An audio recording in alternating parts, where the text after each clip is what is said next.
Winning this award really means a lot in the sense that the Homer Higby Award is an award that recognizes a NAFSA for their contribution to NAFSA, the organization. And NAFSA has been an integral part of my professional life and an organization that I have deep respect for. And so to get recognized by your peers for your contribution to an organization that you deeply care about is really meaningful. And so I'm deeply humbled and touched by this award that is coming from my peers.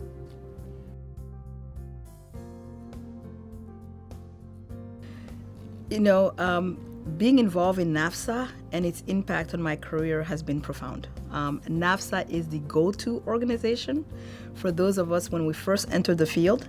It's the go-to organization that we come back to again and again, just because it is where we make the connections that are needed. It's where we get the information that's reliable for our work. NAFSA sets the standards for the profession. And so as a past president of NAFSA, to get this award and to have been in a leadership role at NAFSA is just a reminder of how critical this organization is and how critical the field of international education is in higher education.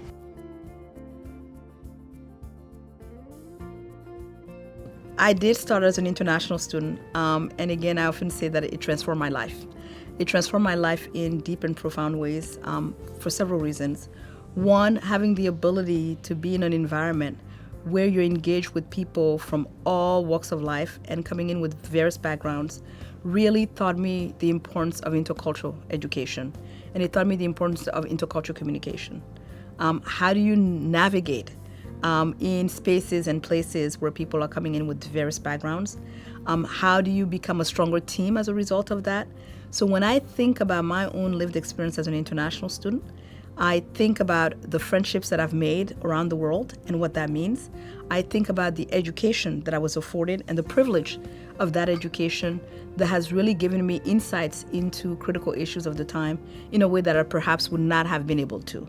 And more importantly, as I think about my experience as an international student, it has really set the course for what is now my professional life. It's no accident that I chose, as a result of having been an international student, that I started in the international student office, because it was my way of giving back for all of that I have received, both in terms of my education in and outside of the classroom. And so for me, international education is really the education for 21st century.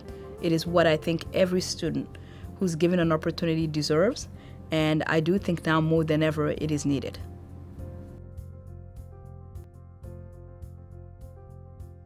I would say there were many aha moments, but in particular, I think the aha moment came when I found that through international education really was a means to a web of intercultural relations, right? And it was in the sense that I came across students from all different parts of the world, and yet we spoke different languages, we may have had different lived experiences, but we all came for one common purpose, and that was to get a world-class education. So that aha moment came to me when I realized that all of a sudden, I was on a campus where we had over 120 countries represented on campus, and we'd come together in groups and clusters. We had sometimes shared languages, in other times we didn't. But what we did have in common, and what that aha moment was, what was our commonality? And I think that was one example of an aha moment. Another aha moment is when I often fly to other parts of the world, and I realize and I recognize that I have this aha moment in realizing that probably I can point to any part of the world and actually have someone that I know. And not just that I know by name, but someone with whom I've had a shared experience at a certain point in time in my life. And that is something that is really humbling, but more than humbling, it tells you the power of these intercultural connections.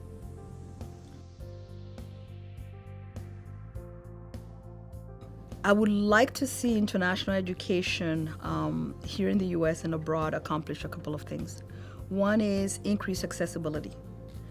Because for those of us who are vested and steeped in international education know its value, it is an education that we wish more people could benefit from. So it is my hope and my aspiration that there will be more people who will benefit from an international education, both in the US and abroad. and that international education will not just be seen as an education for the elite, but really seen as something that is mainstreamed in terms of education. That is one of my hopes and aspirations.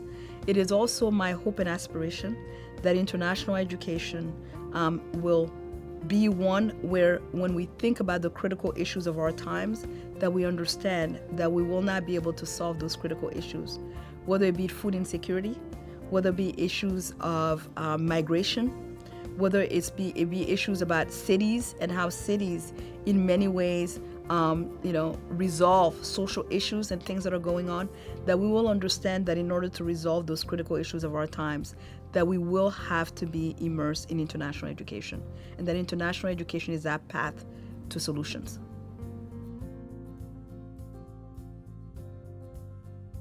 I would say I've been fortunate to learn a lot of lessons along the way, having been in the field now for 27 plus years.